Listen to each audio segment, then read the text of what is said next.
أعوذ بالله من الشيطان الرجيم. بسم الله الرحمن الرحيم. Assalamu alaikum wa rahmatullahi wa barakatuh. Penzi mtazamaji wa Channel 10 Plus, mimi nimshukuru sana Allah subhanahu wa ta'ala. Leo kwa mara ya kwanza tukikitambulisha kipindi chetu kipya. Kipindi chetu kwa mara ya kwanza kinakwenda kuruka hewani kupitia Channel 10 Plus. Ni kipindi ambacho kitakuwa kinazungumzia masuala ya Uislamu pamoja na masuala ya vijana. Na kipindi hiki kinaitwa Uislamu na Vijana. Uislamu na Vijana leo kwa mara ya kwanza ndio tunakitambulisha kwa watazamaji wetu katika Channel 10 Plus. Ni fahari kubwa hii leo tunapomwalika mtu akaja kukitambulisha rasmi kipindi hiki.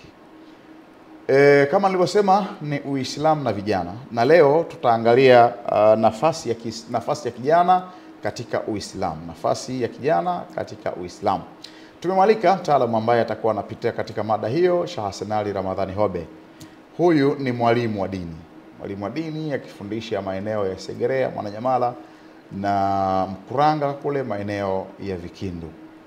Nikualike Sheikh Hassan Ali, karibu sana. Barakallahu. Karibu sana. Asante. Imezoeleka kule kwenye Channel 10 Mama. Naam. Kule huwa tunapitaga kwenye kipindi chetu cha ulimwengu wa Kiislamu kule. Ndiyo. Lakini leo umeingia kwenye studio zetu za Channel 10 Plus hapa Channel 10. Naam. Tumeongeza huduma huku tunataka maudhui zake au mada zake ziwe zinamlenga zaidi kijana, kwa sababu tunatamani kijana naye apate elimu hii ya dini. Sawa. Tunamtazama huyu kijana kama nguvu kazi, kama Mtume sallallahu alayhi wasallam alivyotuambia ashabab kabla haram. Hapa kwenye ujana hapa kuna nafasi kubwa ya kijana kufanya chochote. Naam. Basi kwa kutumia hiyo nguvu, uwezo, maarifa alionayo ya kufanya chochote kwenye nafasi ya ujana, hebu na sisi tumpe somo la dini. Naam. Kwenye ulimwengu kwenye vijana, Uislamu na Vijana, leo hii tuangalie nafasi ya huyu kijana katika Uislamu. Iko wapi? Alhamdulillah. Karibu sana Sheikh. Bismillahirrahmanirrahim. Alhamdulillahi rabbil alamin. Wassalatu wassalamu ala ashrafil anbiya'i wal mursalin وعلى آله وصحبه. اللهم نويت التعلم والتعليم والنفع والانتفاع والتذكر والتذكير والإفادة والاستفادة والحث على تمسك بكتاب الله وسنة رسوله صلى الله عليه وسلم. وبعد، أيها الإخوة الكرام، الحمد لله، نشكر الله سبحانه وتعالى على هذه النعمة، نعمة الإسلام. nafasi hii ambayo Mwenyezi Mungu ametupa, tunamuomba Mwenyezi Mungu aendelee kutupa nafasi kama hizi, kwa sababu ni jambo kubwa sana mtu anapojua nafasi yake katika jambo fulani. Hata Mtume ametuambia idha usnida al-amru ila ghairi ahli fantadhir as-sa'a. Ukiona jambo kapewa mtu si mwenyewe, subirini liharibike.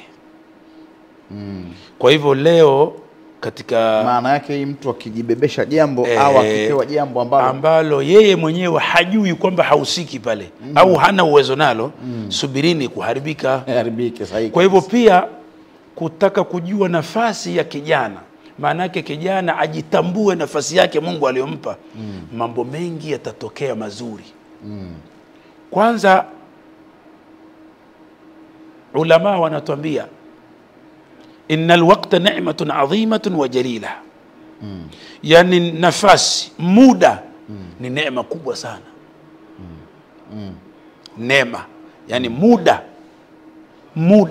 Na hakuna muda mzuri kama muda wa ujana. Bihi salahu dunya wa din, kwa sababu ya kutumia vizuri muda wa ujana. Kwa sababu ya kutumia vizuri muda wa ujana wako, salahu dunya wa din, dunia itaenda vizuri na dini itaenda vizuri. Muda wa kuvuna ni katika ujana. Wakati wa kusoma ni katika ujana. Sasa ulama wanatuambia kijana atakapotumia muda wake vizuri, muda wa kusoma akasoma, muda wa kufanya kazi akajituma akafanya kazi kwa uaminifu na kwa weledi, huyu baadaye kuanzia miaka 40-50 atakuwa ni msaada katika jamii inayomzunguka. kwa sababu amevuna akiwa katika ujana. Wabihi natazawwadu lilqa'i rabbil alamin, na kwa kutumia vizuri muda wa ujana tunajiandaa kukutana na Allah subhanahu wa ta'ala. Mtume Muhammad sallallahu alaihi wasallam akatwambia ni'matani, neema kubwa mbili, maghbunun fihi makathiru minan nas, watu wengi wanapunjwa katika neema hizo mbili. Manake hawazitumii vizuri neema mbili. As-sihhatu, afya. Afya ya ujana ni nzuri zaidi kuliko mzee atakapokuwa na afya. Hata kama ni mzee, hata kama ana afya, lakini kwa kuwa ni mzee, ule uzee wenyewe ni ugonjwa. Ule uzee wenyewe ni ugonjwa. Manake hawezi kufanya chochote mpaka asaidiwe. Niliwahi kusikia kuna vitu, magonjwa yote yana matibabu yake. Naam. Kasoro mambo mawili, hilo na uzee.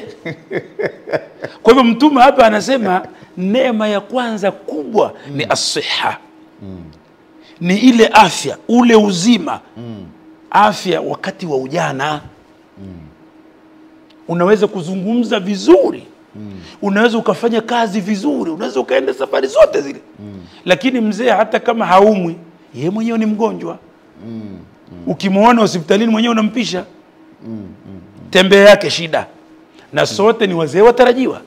Sasa Mtume sallallahu alaihi wasallam kwanza hata swala yake haitimii, hawezi kurukui, hawezi kusimama. Naam. Kwa hivyo Mtume hapa anatutaka afya ya ujana tuitumie vizuri. Lakini neema ya pili ni al-faragh, na chance unayoipata. Haya ni mambo mawili kijana wa Kiislamu akitumia vizuri afya ya ujana wake na nafasi anayopata. Umepewa nafasi serikalini, itumie vizuri. Umepata nafasi katika dini, itumie vizuri. Baadaye itakuwa ni historia hiyo. Hapo nataka upite vizuri. Naam. Hapo nataka upite vizuri. Kuna watu wanasema ile jamaa si alikuwa meneja kwenye shirika fulani pale, nafasi kaitumia vizuri ile, sasa hivi ana nyumba 6. Naam. Na si wewe binafsi tu, ile nafasi. Sasa naam, nisikilize vizuri hapo. Ndio. Wanasema yule jamaa aliwahi kuwa meneja pale, aliwahi kuwa mkurugenzi pale, ile nafasi kaitumia vizuri. Hivi ninavyokuambia ana nyumba 8, lakini ni za wizi. Je, ametumia vizuri nafasi? Hapa tunachokikusudia hapa, ametumia vibaya nafasi yake. Kwa sababu kisicho halali hakikusaidii moja kwa moja. Mali yoyote ya wizi haiwezi kukusaidia moja kwa moja. Kwa tafsiri nyingine, kwa maneno yangu haya, naam, kuna kundi kubwa linaamini kuitumia nafasi ni kuiba. Hapo sasa panahitaji maelekezo. Tunachokikusudia hapa, ile nafasi Mungu aliyokupa itumie vizuri, maana yake kuwa mwaminifu katika ule mkataba mliopeana. Ndiyo. Yule bosi aliyekuahidi pale, kama atakuona ile nafasi aliyokupa umeifanya vizuri, hutoishia pale, atakupandisha. Ndio Mtume anasema al-amanatu tajlibu rizqa. Uaminifu huleta riziki. Uaminifu huleta riziki. Ule uaminifu unakufanya cheo kile ulichokuwa nacho ukapewa kikubwa zaidi, na mshahara ukaongezeka. Kwa hivyo bado hapa, na ukiwa si mwaminifu, hata mitaani watu watakuwa hawakupi kazi. Hata pale pale ulipopewa utaiba, lakini hutoendelea. Utashushwa chini. Manake tayari kumbe ungepandishwa, ungepata zaidi. Ukipata mshahara mzuri, manake unaweza kufanya mambo ya dini, mambo ya kijamii, utatengeneza akhera yako na dunia yako. Raaitu an-nasa qad malu ila man indahu mal. Mtu mwenye pesa watu wote wanamfuata shekhe. Sasa unaonaje kijana ambaye ameitumia vizuri nafasi yake ya ujana, ameajiriwa serikalini, akaitumikia kwa uaminifu, kuwatumikia wananchi? Kwa sababu ukiwatumikia wananchi, serikali inakutumikia wewe, inakutizama wewe. Sasa serikali ikikutizama kuna nini tena hapo? Neema. Ni neema. Sasa wewe sasa ukarudi kwa upande mwingine kwamba kwa hii mali Mungu aliyonipa, ukamfuata Mwenyezi Mungu alipokuambia wabtaghi fi ma ataka Allahu daral akhirah. Ukawa mkono wako ni wa kutoa, utapeleka watu hija, utasomesha watu dini, utajenga msikiti, utajenga madrasa, utalipa walimu mtaani kwako. Maana yake wewe utakuwa dunia umeipata na dini na akhera umeipata. Na ndio anachotaka Mtume Muhammad. Huwezi kuacha dunia kwa ajili ya akhera, wala akhera kwa ajili, lazima vyote tuvikusanye. Sasa njia nzuri ya kuvipata hivi ni wakati wa ujana. Tumeelewana nzuri? Na Mtume Muhammad sallallahu alaihi wasallam katika hadithi maarufu sana amesema ikhtanimu khamsan qabla khamsin. Yapatia faida mambo matano kabla ya matano mengine. Aliposema hayataka kabla mautika, utumie vizuri uhai wako kuyafanya yatakayokusaidia duniani na kesho akhira. Manake dunia uitengeneze upate halali, usiwe mwizi. Katika hayo matano akasema washababaka kabla haramika. Washababika kabla haramika. Utumie vizuri ujana wako kabla ya uzee wako. Katika suratul Kahf kuna historia imeitwa suratul Kahf. Sura ya vijana wa pangoni 6 au 7. Kina Maximilianus. Wale walikuwa ni vijana. Wale waliamua kumuelekeza mfalme wao. Na bila kujali chochote. Kwamba mfalme alikuwa anajiita yeye ni Mungu. Wakamwambia hapana. Wewe ni binadamu. Wale vijana wewe ni binadamu. Sifa hiyo unayojipa anayo Mungu peke yake, ambaye ni Rabbi Musa wa Harun wa Ibrahim. Walijilipua pale kwa sababu ni vijana, waliweza kukimbia na wakafanikiwa katika kukimbia kwao. Mungu akawasifu, innahum fityatun amanu bi rabbihim wazidnahum huda. Yani hakuna aya katika Qur'ani sikumbuki kwamba wazee wamesifiwa. Wazee hajasifiwa bwana. Mimi sijakuta, sijui inawezekana hivyo, lakini kumbukumbu zangu ni vijana. Innahum fityatun amanu bi rabbihim, hakika wao ni vijana walimwamini Mola wao, wazidnahum huda, tukawaongezea. Wakalala miaka 309. Wamelala kwenye pango lile la mji wa Andalus katika nchi ya Spain miaka 309. Na wakaamka na nguo zao wako vile vile kama umelala jana. Ni kisa kirefu hapa vijana. Kwa hiyo hata Mungu pia ametaja na ametambua nafasi ya vijana, ndio maana amewataja. Tizama mahala popote, iwe ni msikiti wowote ambao msikiti huo muadhini ni mzee, anayeswalisha ni mzee, anayefagia ni mzee, aliyeshikilia ufunguo ni mzee, msikiti huo una balaa. Utakuta vurugu ni nyingi, kwa sababu hata ile adhana yenyewe unaweza kadhani ni matangazo ya kifo, kwa sababu sauti haipo tena. Mziwanda lazima utamkuta mzee anang'ania kuadhini, Allahu Akbar. Na kuambia unaweza ukasimama kujua ni matangazo ya kifo. Lakini aweko kijana pale, mtu atajua muda wa swala huu. Namna anavyoitoa ile sauti ya kijana. Anaswalisha, mnasikia raha, kila kitu unakisikia. Kuna mhadhiri mmoja alisema yuko mtu mgeni katika dini, lakini pia ni mgeni katika ardhi yetu ya Tanzania. Alisilimu akaja Tanzania, kafika kwenye msikiti mmoja unaadhiniwa vizuri, anaadhini kijana vizuri sana. Unaona bwana, korasti nzuri kabisa. Yule bwana alosilimu alikuwa ni watu weupe. Akauliza, what is this? Hii nini ninayosikia? Hii ninachosikia nini? Akamwambia, huu ni mwito kwa ajili ya ibada. Waislamu wanaitana muda wa ibada umefika. Naam. Si jambo jema. Kwa sababu muda au kutofautiana sana na wao kwenye chombo, wakafika kwenye msikiti ambao adhana yake inatolewa na mzee. Na mzee. Hiki kinafanana na kile na jengo lenyewe ni hili. Nini hiki? Ni kitu gani? Akasema hapa pana msiba, wanaitana kwa ajili ya kwenda kusika. kwa sababu ya uadhini wake. Kwa hiyo unachosema ni sahihi sana. Naam. Kwa sababu hata Mtume mwenyewe sallallahu amesema zayyinul Qur'ana bi aswatikum. Ipambeni Qur'ani kwa sauti zenu.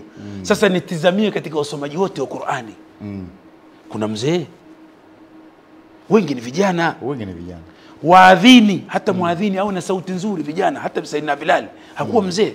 Muadhini wa Mtume Muhammad alikuwa ni kijana. Kwa hivyo nafasi ya kijana katika Uislamu ni kubwa sana.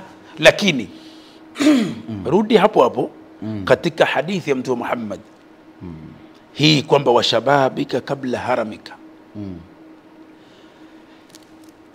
Kinyume chake, tusipojua nafasi yetu sisi vijana katika jamii, ndio tunaweza tukatumika vibaya kumuasi Mwenyezi Mungu na hata kuvunja amani ya nchi. Hawawezi kutumiwa wazee, lazima tutumie vijana. Lakini tukijua nafasi yetu sisi kwamba sisi tunatakiwa tumjue Mwenyezi Mungu Subhanahu wa Ta'ala, na ule ujana tuutumie katika uaminifu, tuutumie katika kufanya kazi kwa kujituma, na tuutumie katika ibada, bado tunaona tuna nafasi kubwa ya kubadilisha jamii. Tizama, wanaovuta bangi ni watu gani? Ni wazee? Ni vijana. Wanaotumia madawa ya kulevya ni wazee? Ni vijana.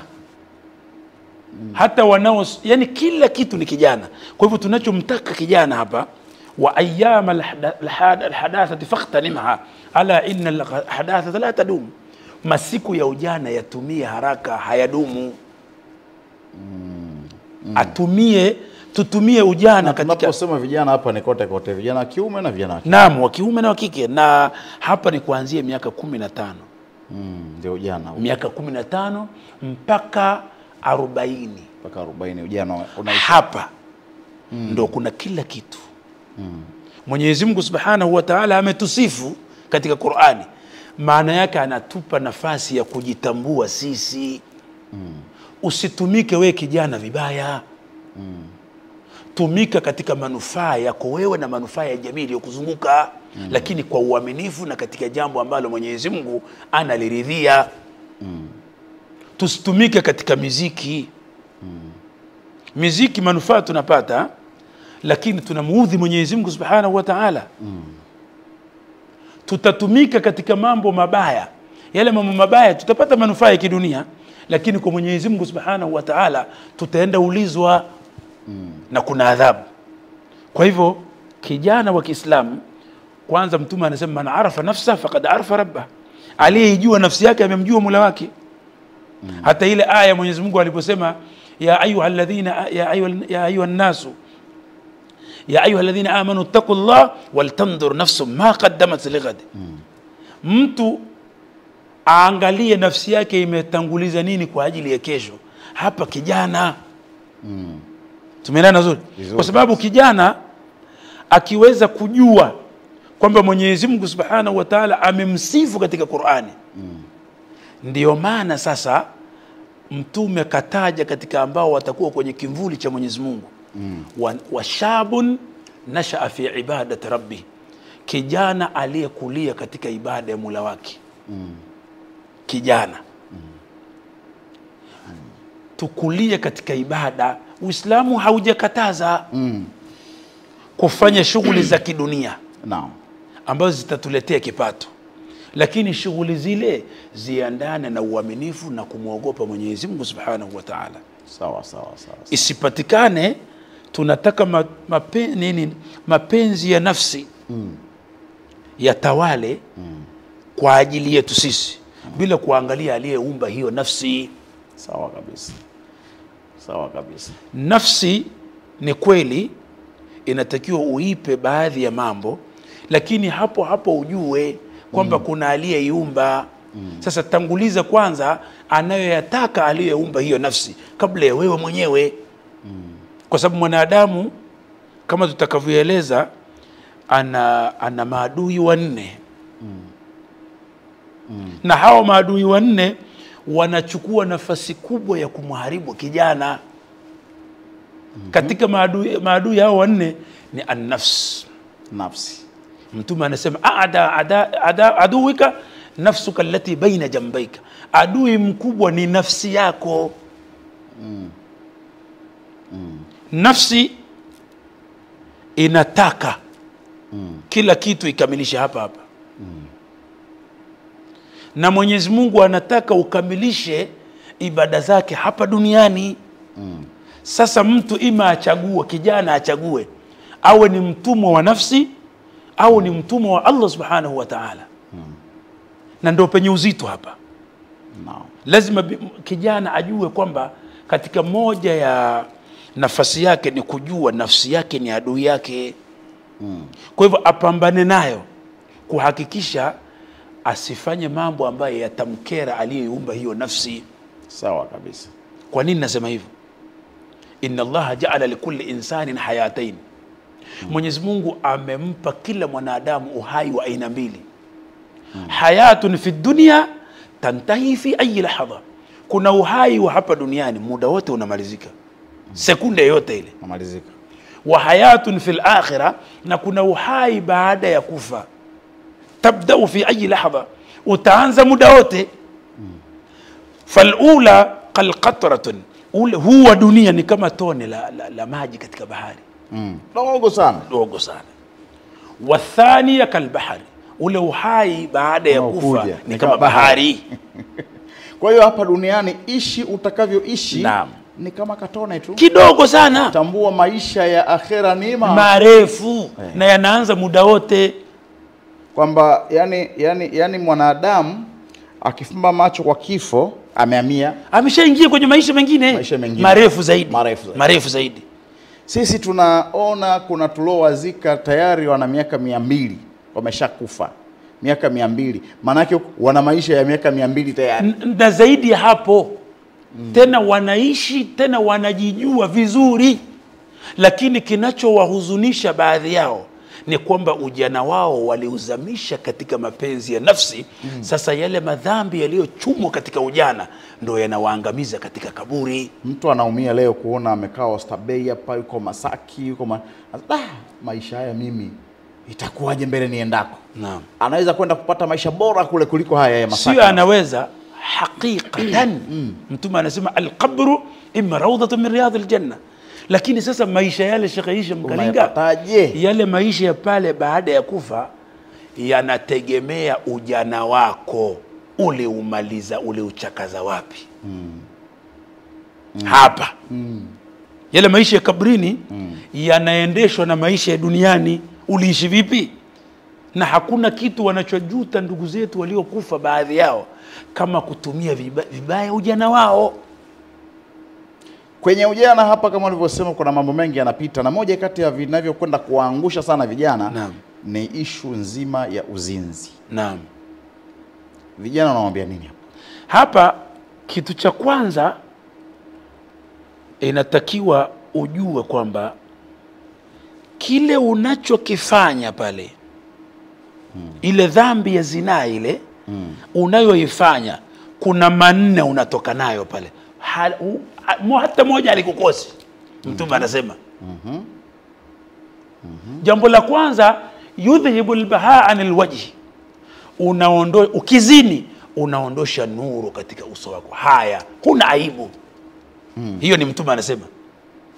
Jambo la pili, wayaqta'u rizqa, zina inakata riziki yako. Riziki sio kwamba ni pesa tu. Hata mtu kuhitaji kwamba tendo la ndoa alifanye kiukamilifu ni riziki, Mungu kukupa zile nguvu. Lakini kuna kipindi ukakuta ni kijana unabeba chuma vizuri, lakini bwana mkubwa huku hana kazi, jogoo hapandi kwenye mtungi. Hiyo pia ni sababu Mungu anaweza kukukatia riziki yako. Lakini jambo la tatu, wa yusqitu arrahman. Zina inamchukiza Mwenyezi Mungu. Hebu vuta fikira kwamba unapozini Mwenyezi Mungu ana hasira, unapata nini? Jambo la 4, wayujibu alkhuluda fi an-nar. Zina inamfanya mtu akae motoni milele. Moto wa Mungu hatuwezi, kwa sababu kaa lake moja ni kubwa kuliko dunia na vilivyomo.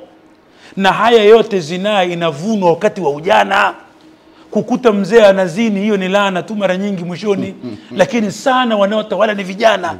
Kwa hiyo kijana jitahidi. Mimi hapa ninazungumza ni kijana. Sheikh Isa Mkalinga, mimi sio mzee bwana. Wewe kijana. Nini kijana? Lakini kwa kuangalia nafasi yangu ya ujana kwamba naweza kuwa na mwanamke yeyote, mimi nimeamua kufunga mlango. Nimeoa wake 4. Level City. Niko Level City. Bwana, muda umekwisha. Naam. Tufanye hivi. Mada ya kumzungumzia kijana na nafasi yake katika Uislamu. Naam. Kwa leo itakuwa imeisha. Kama haijaisha ni kuarifu tena tuendelee. Bado inaendelea. Tuendelee. Bado inaendelea. Mtazamaji, tunakulenga kijana tukikukumbusha na kukurudisha kwenye nafasi yako. Sheikh Arsenal hapa ananiambia kwamba mada hii hatuwezi kuimaliza leo.